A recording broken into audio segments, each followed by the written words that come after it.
கர்த்தர் உன்னோடு இருக்க வேண்டுமானால் முதலாவது நீ கர்த்தரோடு இருக்க வேண்டும். கர்த்தரோடு இருக்க வேண்டும் என்றால் முதலாவது உங்களுக்குள்ள கீழ்ப்படிதல் தேவை. புருஷன் ஆண்டவருக்கு கீழ்ப்படிய வேண்டும், மனைவி புருஷனுக்கு கீழ்ப்படிய வேண்டும், பிள்ளைகள் பெற்றோர் கீழ்ப்படிய வேண்டும், ஒருவருக்கொருவர் கீழ்ப்படிய வேண்டும். எப்போ ஆண்டவருடைய ஆசீர்வாதம் இருக்கும், எப்போ ஆண்டவர் உங்க கூட இருப்பார்னா முதல்ல உங்களுக்குள்ள கீழ்ப்படிதல் இருக்கும்போது. ஆண்டவர் இந்த ஆண்டின் முதல் நாளிலே உங்களுக்கு கற்றுக் கொடுக்கிற முதல் பாடம் கீழ்ப்படிதல். எந்த குடும்பத்தில் மனைவியோ பிள்ளைகளோ கீழ்ப்படிய கற்றுக்கொள்கிறார்களோ கர்த்தர் நிச்சயமாய் அவங்க கூட இருப்பார். ஒன்னு சொல்ற, நல்லா கவனிங்க. உங்களுக்குள்ள கீழ்ப்படிதல் இல்லைன்னா கண்டிப்பா சொல்றேன், கர்த்தர் உங்க கூட இருக்கவே மாட்டாரு, பிசாசு தான் கூட இருப்பான். ஒருவேளை உன் தனிப்பட்ட வாழ்க்கையில நீ கீழ்ப்படியாம மனப்போன போக்கில் ஓடினா அதுக்கு ஒரு முற்றுப்புள்ளி வச்சிரு. ஆண்டவரே, இன்று முதல் நான் கீழ்ப்படிதல் பிள்ளையாய் மாறுகிறேன்னு சொல்லி ஒப்பு கொடுத்துரு. மனைவிமார்களே, கர்த்தருடைய ஆவியானவர் உங்க கூட தான் பேசுறாரு. நீ கீழ்ப்படிய கற்றுக்கொள்ளணும். நீ கீழ்ப்படிந்தாதான் கர்த்தர் உங்க கூட இருப்பார். இல்லைன்னா நிச்சயமா கர்த்தரும் கூட இருக்கவே மாட்டார். ஈசாக்கு ஆண்டவரோடு கூட இருந்ததற்கு முதல் படி கீழ்ப்படிந்தான். இரண்டாவது பைபிளில் வாசிக்கிறோம், தியானம் பண்ணினான்.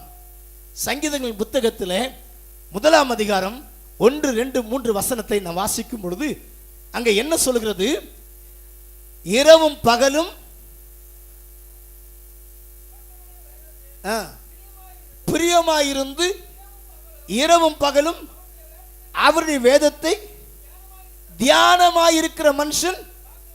இரண்டாவது காரியம் நன்றாய் கவனிங்கள். ஈசாக்கு கீழ்ப்படிந்தான், இரண்டாவது தியானம் பண்ணினான். திருச்சபையே, கர்த்தர் உங்க கூட இருக்கணும்னா, நீங்க கர்த்தரோடு இருக்கணும்னு சொன்னா முதல்ல கீழ்ப்படிதல், இரண்டாவது வேதத்தை வாசித்து தியானம் பண்ணணும். நீ ஆண்டவரோடு இருக்கிறது உண்மையானால் டெய்லி பைபிள் படிக்கணும். 2011 எத்தனையோ மக்கள் பைபிளை படிக்காம வேதத்தை வாசிக்காம உன் நேரத்தை வேஸ்ட் ஆக்கிட்டீங்க. ஏன் 2011 ஏன் தரித்திர நிலைமை தெரியுமா? ஏன் கஷ்டம் தெரியுமா? ஏன் பிரச்சனை தெரியுமா? ஏன் போராட்டம் தெரியுமா? பைபிளை படிக்கல. ஒரு மனுஷனுடைய வாழ்க்கையில நமக்கு சந்தோஷத்தை கொடுக்கிறது எது தெரியுமா? இந்த வேத புத்தகம் தான். ஒரு மனிதனை உற்சாகப்படுத்துறது எது? பைபிள். வேதத்தை வாசி, வேதத்தை நேசி. நீ வேதத்தை வாசித்தா நேசிக்க ஆரம்பிப்ப, நேசித்தா வாசிக்க ஆரம்பிப்ப. திருச்சபையே, உன் தனிப்பட்ட வாழ்க்கையில நீ ஆண்டவரோடு இல்ல. ஏன் இல்ல தெரியுமா? வேதத்தை வாசிக்கல. ஈசாக்கு கர்த்தரோடு இருந்தான், ஆகவே தான் அவன் தியானம் பண்ணினான். திருச்சபையே, வேதத்தை வாசித்தால் மாத்திரம் போதாது, ஒவ்வொரு நாளும் தியானம் பண்ண வேண்டும். பைபிள் தான் சொல்லுது. கர்த்தருடைய வேதத்தை நான் வாசித்து தியானம் பண்ற மனுஷன் தான் பாக்கியவான். நீ பாக்கியவான் லிஸ்ட்ல போனோன்னு சொன்னா, திருச்சபையே, இன்று முதல் இந்த 2012 வருஷம் ஜனவரி 1ஆம் தேதியிலிருந்து ஒரு முடிவு எடுத்துக்கோ. டெய்லி ஒரு 5 அதிகாரமாவது படிக்காம வீட்டை விட்டு போகாத. பெற்றோர்கள் கவனியுங்கள், தயவு செய்து உங்கள் பிள்ளைகளுக்கு கற்றுக் கொடுங்கள். டெய்லி ஒரு வசனத்தை பிள்ளைகளுக்கு கற்றுக் கொடுக்கணும். வசனம் கிடைக்கக்கூடாத காலம் வரப்போகிறது. அதற்கு முன்பதாக பெற்றோர்கள் சின்ன பிள்ளைகளை டெய்லி ஒரு வசனத்தை ஒப்பிக்க சொல்லுங்க. நம்ம காலண்டர் இருக்குது, அந்த காலண்டரில் டெய்லி வசனத்தை பிள்ளை படிச்சுட்டு மனப்பாடமா சொல்லிட்டு போற அளவுக்கு பெற்றோர்கள் பிள்ளைகளுக்கு நல்ல வசனத்தை திணிங்க.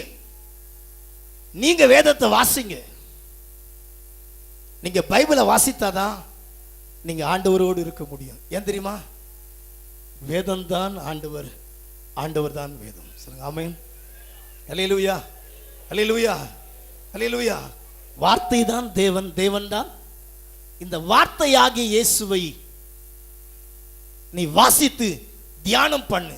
கடந்த 2011 அநேகரை குறித்து ஆண்டவர் சொல்றாரு. அநேகருடைய வாழ்க்கையில பைபிளே வாசிக்காம உன் டைமை வேஸ்ட் பண்ணிட்டு 2012 முடிவு எடுத்துக்கோ.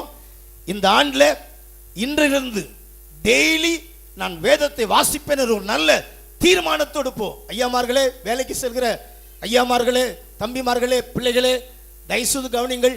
பைபிளை படிக்காம வீட்டு விட்டு போவே போவாது. 1000 வேலை கிட்டும். அர்ஜென்ட்டா வேலைக்கு போறியா, ஒரு அதிகாரமா அதை வாசிச்சுட்டு போ. நீ நல்லா இருப்ப. நீ போற காரியம் உனக்கு ஜெயம்.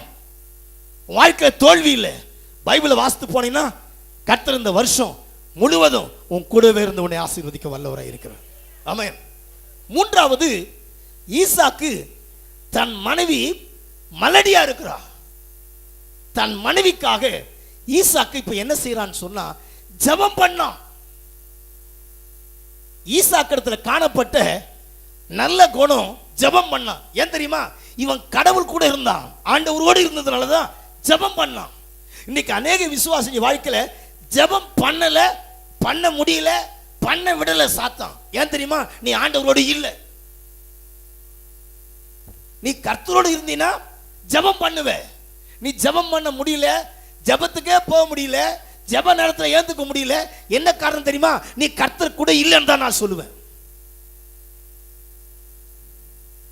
நீ 1 கோடி ரூபாய் கடவுள் கொடுயா, நீ ஜெபம் பண்ணாம 1 கோடி இல்ல 10 கோடி கொடுத்தாலும் வேஸ்ட்.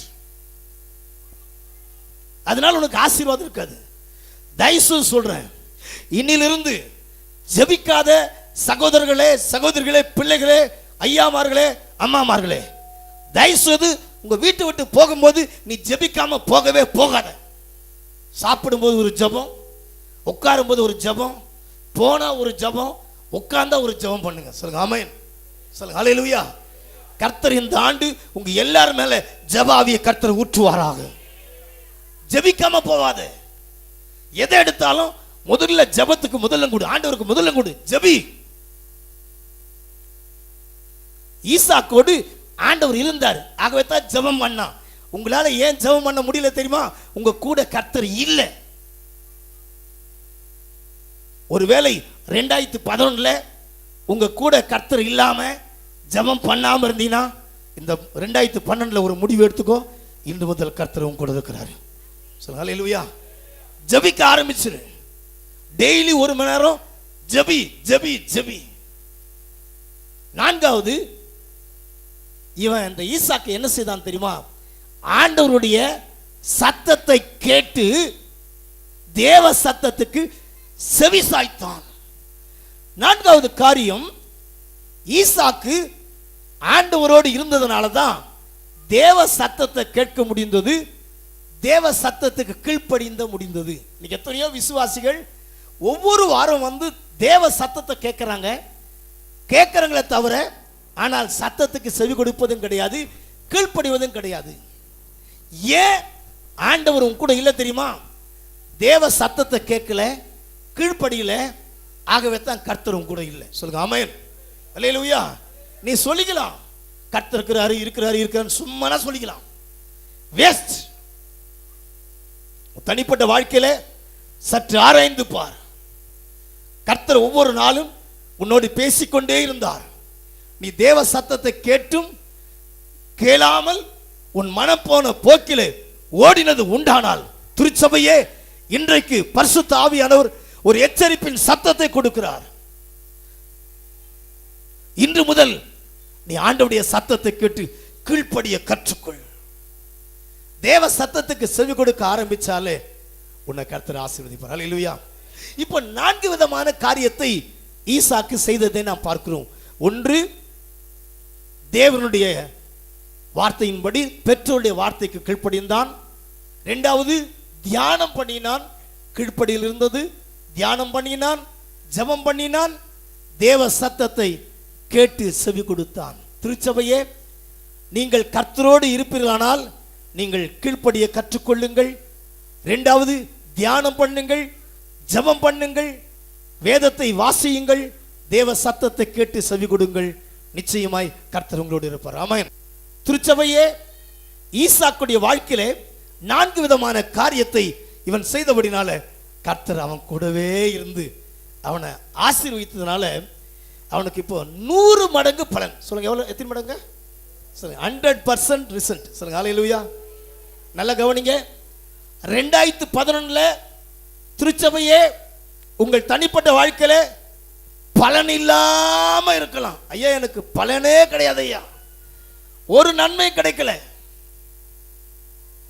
இந்த 2012 கால் எடுத்து வச்சுக்கிற கர்த்தருடைய பிள்ளையே, கர்த்தர் உங்க கூட இருப்பாரானால் இந்த ஆண்டு கர்த்தர் உங்களை ஆசீர்வதித்து 100% பலனை கர்த்தர் கொடுக்க வல்லவராய் இருக்கிறார். சொல்லுங்க, ஹல்லேலூயா.